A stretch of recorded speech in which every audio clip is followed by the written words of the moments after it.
Am I a fraud? Hey op. Shit, your story is my story. Sometimes I feel like a complete fraud. I manage to clock in maybe 15 hours on some weeks. I don't think I've ever worked more than 25 hours in the last 4 years and my OT is 140k. It's crazy, I know, but at times I feel I'm doing myself a disservice. I feel like I'm not applying myself. I feel like I could be doing more, or achieving more. I'm 32, and I still have a whole career ahead of me, but I'm kinda feeling unfulfilled. The problem is I feel like I've lost my work ethic in the process. I used to be so hungry for shit, and now, I'm chilling so much I feel super lazy.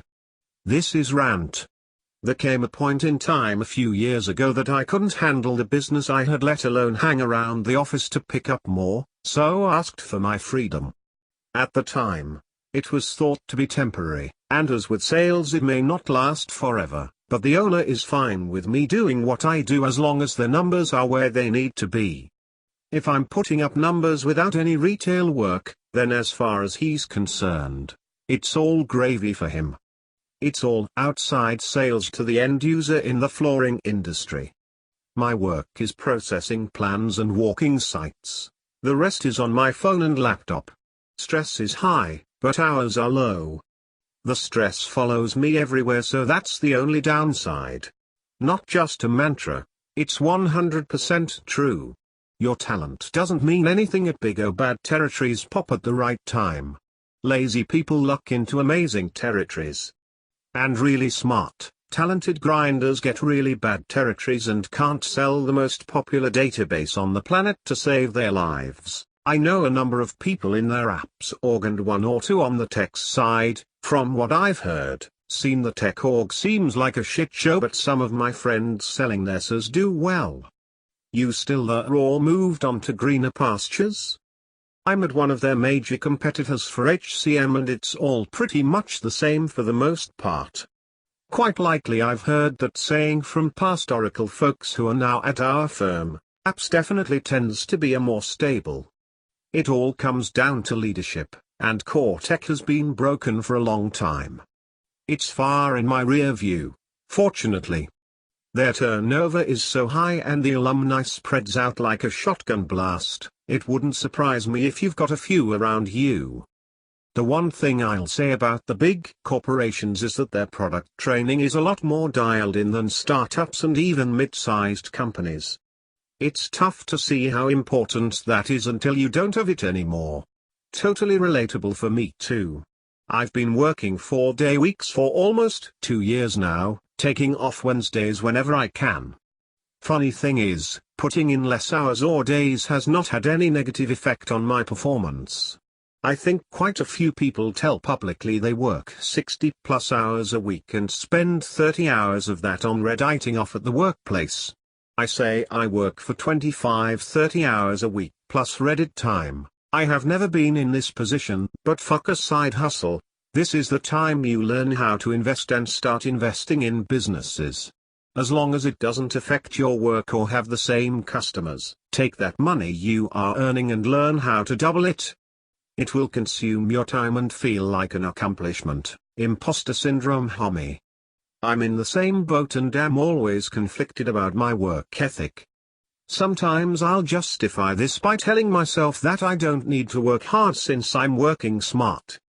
I know that if I put in the work, I'd make more money, but the work-life balance is more important for me right now. Work from home and have 3 kids, 2 are 8-month-old twins. All that said, I'm at 130k out and this week alone, I've had 4 different people, 2 of whom are superiors, tell me what a fantastic job I'm doing.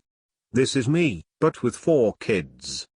My oldest starts college this fall and my youngest just turned 3 a couple weeks ago. I grossed $120,000 last year working from home. My company is 1,600 miles away. I'm highly respected, have a team of 5 people at the mothership and set my own travel schedule as I see fit. Truth be told, I'm struggling to find meaning with my work these days, But at 49 years of age it's a blessing to be able to have this autonomy. The industry itself is localization. I got an internship at a top 20 localization services company, no software, just so I can be in NYC, had no clue what localization was. Ended up doing well through my internship and landed a FD role in marketing for a year before I got pulled into sales. I excelled pretty quickly and eventually ended up managing the largest portfolio in the US. Full disclosure, although I worked hard and traveled a lot, it was also lots of good timing and luck. After 5 years there, I got a job at a top 3 look company and leader in look and content management tech. 3 years in so far.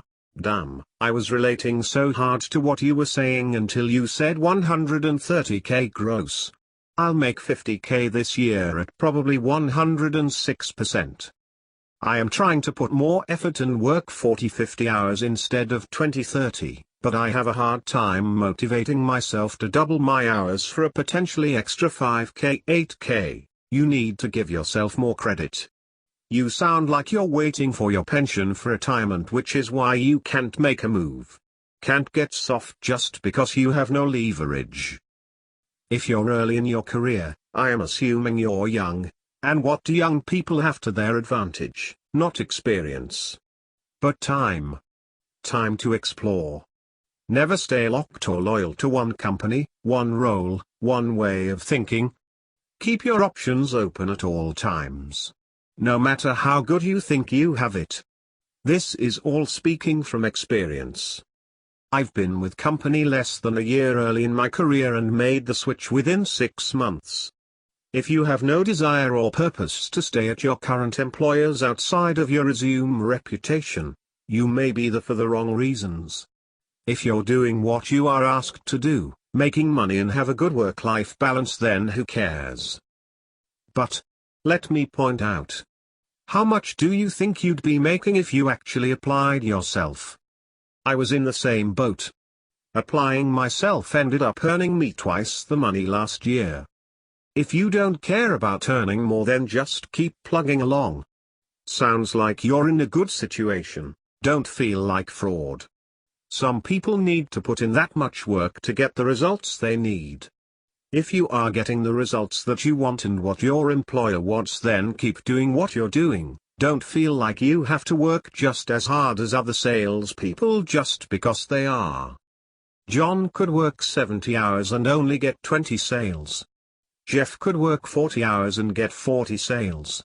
At the end of the day, sales is based on results. If you're getting the results needed, then it doesn't matter what you are doing in terms of work ethic or hours put in. There's no shame in working little hours as long as you are doing what you committed to doing. I'm a sales director who makes 200-300k, depending on the year, working 6 hours per day and never on weekends. Just be sure you don't get complacent. Keep learning, keep challenging yourself, and keep growing your net worth. If you're screwing off, getting high, not building your savings, you're just setting yourself up for disaster. Some sales organizations are never satisfied and always want you to generate more time than you did the year before, and that too is a recipe for disaster or burnout. If you found a gig that allows you to live comfortably, add to your savings, and enjoy your family, roll with it, but make sure you're not on the radar or last on the rankings.